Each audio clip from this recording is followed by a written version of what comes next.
Bonjour à tous, nous allons voir dans cette vidéo comment installer Kodi sur une JDOM board Dual. Alors Kodi, c'est le nom donné à la nouvelle version de XBMC.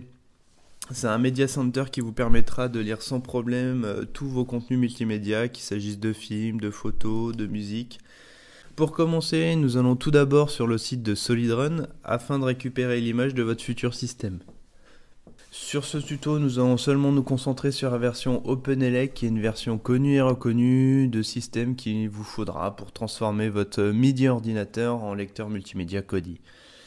Donc on clique sur Download pour récupérer l'image.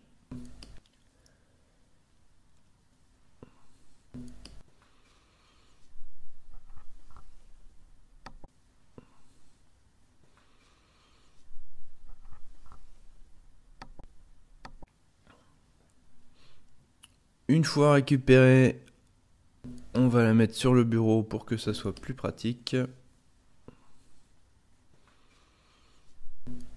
Ici, tout simplement, on va double-cliquer sur le point GZ pour le décompresser et obtenir un point image dont on va servir pour mettre sur la carte SD. Pour pousser l'image sur la carte SD, il va falloir se procurer un petit logiciel. Ici, moi sur Mac, j'utilise Apple Pi Baker. Sur Windows, en général, on utilise Win32 Disk Imager. Donc voilà, donc Apple Pi Baker. Pareil, vous pouvez aller sur Tweaking for All pour récupérer le logiciel qui se trouve un peu plus bas dans la page. Vous le récupérez ici. Moi je l'ai déjà, je vais pas le récupérer. Mais voilà, vous pouvez le récupérer ici et sinon il sera dispo en lien dans la vidéo. Donc voilà, une fois que vous avez votre logiciel, donc vous l'ouvrez. Ici, il va vous demander le code administrateur de votre ordinateur, donc pour avoir accès et faire des copies. Donc il n'y a aucun risque, vous pouvez le faire. Donc voilà, vous êtes sur le petit logiciel. Alors ici, moi je vais insérer ma carte SD, donc ma micro carte SD avec un adaptateur ici. Donc moi, elle est déjà remplie, donc j'avais déjà fait une image. Donc ce que je vais faire avec vous, de toute manière comme ça vous permettra de voir. Donc si vous voulez être sûr que votre carte soit bien formatée en FAT32, vous pouvez faire un petit reset de votre carte ici sur Prep for Noobs. Il n'y a pas à réfléchir, comme ça, hop, et il vous formate. Bon, ici il l'appelle Raspberry, mais voilà, il la formate en FAT32. Quand votre carte SD est prête, on va copier l'image sur cette SD. Donc ici, dans la partie Restore Backup, on va aller chercher notre image, donc du coup qui se trouve sur le bureau, donc bien le point IMG qui a été décompressé avant. Et là, on restaure le backup. Donc en gros, il va pousser l'image sur la SD. Donc là, ça va durer quelques minutes. Donc on va accélérer un petit peu.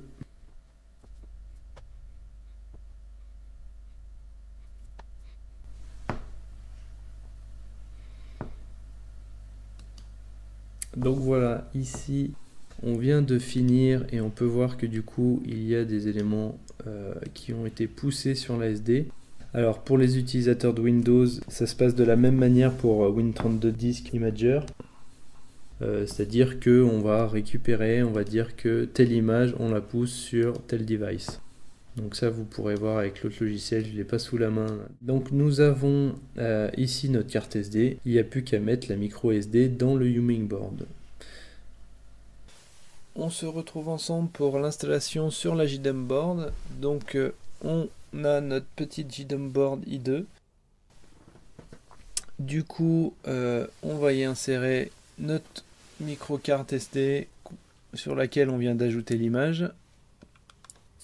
Ensuite, pour la démonstration, moi j'utilise un petit clavier sans fil avec un petit trackpad à côté. Donc il est sans fil, il y a juste un petit dongle USB à mettre, ça prend pas beaucoup de place, c'est plutôt pratique.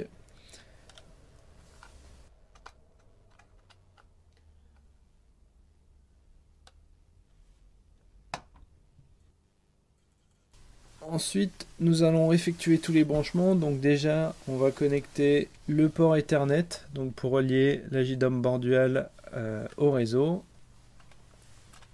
On va connecter le câble HDMI. Donc ici, j'utilise juste un écran d'ordinateur en HDMI. Vous pouvez le relier à votre télé. Et on finit par l'alimentation. Donc ça s'allume et c'est parti. J'allume juste l'écran. Hop.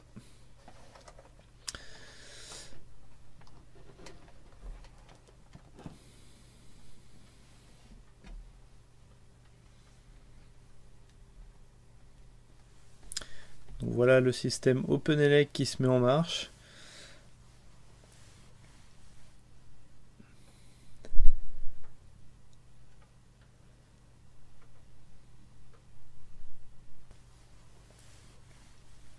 Voilà, premier démarrage un petit peu plus long.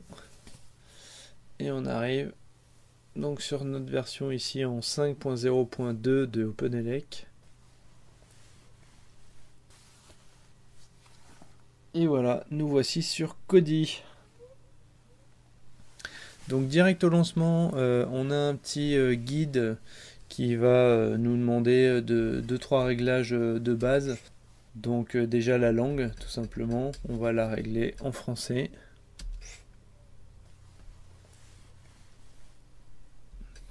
Ensuite, on peut choisir de modifier ou non le nom de l'hôte. Moi, je le laisse sur OpenELEC. On peut voir aussi ici qu'on a déjà une adresse IP, donc vu qu'on s'est branché directement à Ethernet, on n'a pas besoin de faire quoi que ce soit. Je vais activer le service SSH qui nous permettra plus tard, si on veut, de se connecter à tous les fichiers. Ça peut être pratique. Enfin, moi, dans tous les cas, j'active le Samba et SSH qui pourra vous servir plus tard dans tous les cas, quoi.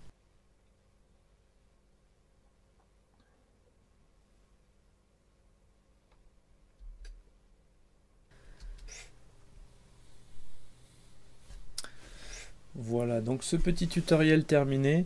On va tout de suite, avant de se lancer dans les films, on va aller dans les paramètres, régler quelques petits détails qui sont bien utiles.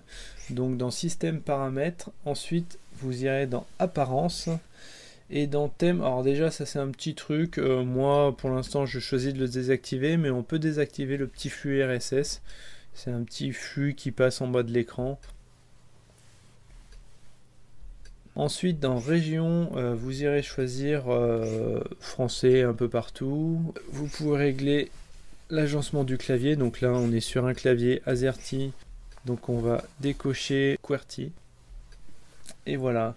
Ensuite, on va ressortir. Nous allons aller dans le menu Vidéo. Ensuite, dans Sous-titres. Et ici, on va régler donc les sous-titres en français. Donc bien sûr vous pouvez laisser anglais, vous pouvez cocher d'autres langues si vous avez envie. Ici moi je vais me concentrer seulement sur le français. Ensuite on va ressortir, on va retourner au menu principal et cette fois on va aller dans le sous-menu OpenELEC. Dans à propos, on peut aller juste vérifier que l'architecture du processeur a bien été reconnue. Voilà. Et ensuite, on va aller dans Système pour régler la disposition du clavier. Donc là encore, on est sur un clavier en AZERTY, donc en français. Donc on va juste aller chercher FR, qui bien sûr est à l'autre bout. Voilà. Et ensuite, nous irons sur mise à jour. Alors ici, tout simplement, on va pouvoir aller vérifier s'il y a des mises à jour ou non. On peut le faire manuellement ou en automatique. Ici, je reste en manuel. On peut voir que là, il y a déjà une dernière version qui est disponible. Je vais vous l'accélérer, mais moi, ça a mis 2 minutes, donc c'est assez rapide. Donc c'est pour ça que je ne suis pas passé directement sur la dernière version, parce que voilà, je peux passer sur la dernière version disponible assez rapidement.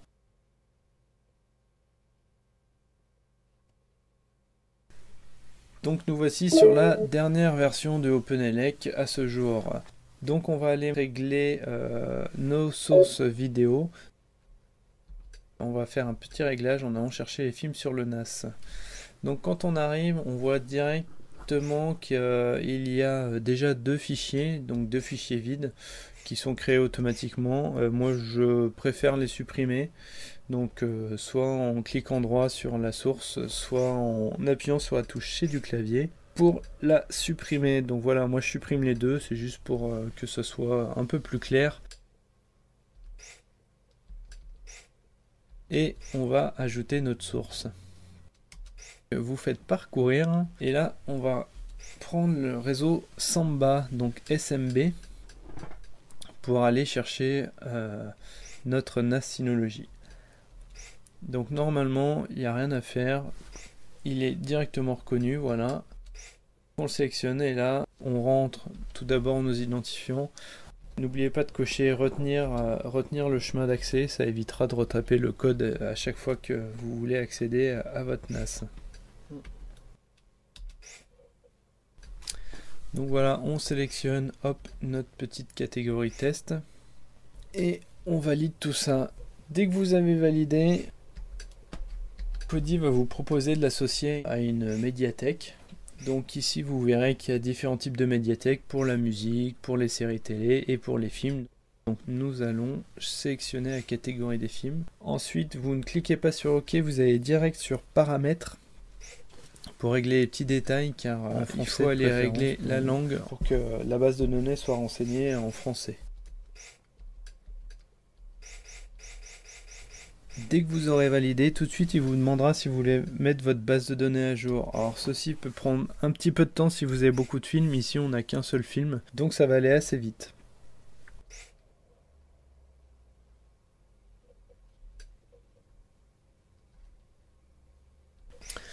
Donc voilà, on a directement notre film avec la jaquette qui va bien. On peut aller voir les informations du film. Donc on retrouve le synopsis, les acteurs, le type, la catégorie, le genre, le réalisateur. Vous pouvez aussi changer les illustrations ou voir la bande-annonce directement sur YouTube. On va lancer le film et voilà.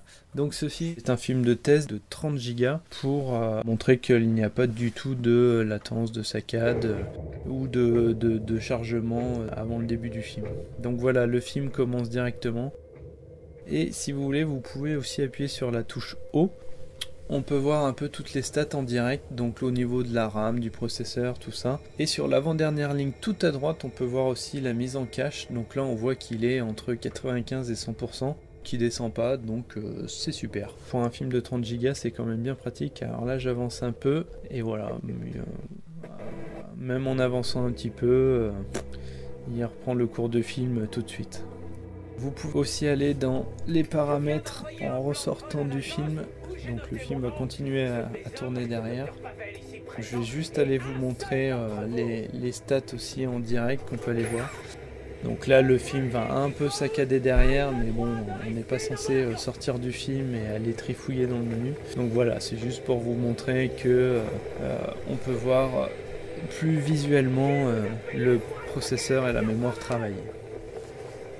Voilà, en tout cas, vous serez tranquille pour lire tous les films et même les films de grosse qualité, comme des films de 30 Go ou plus, type qualité Blu-ray.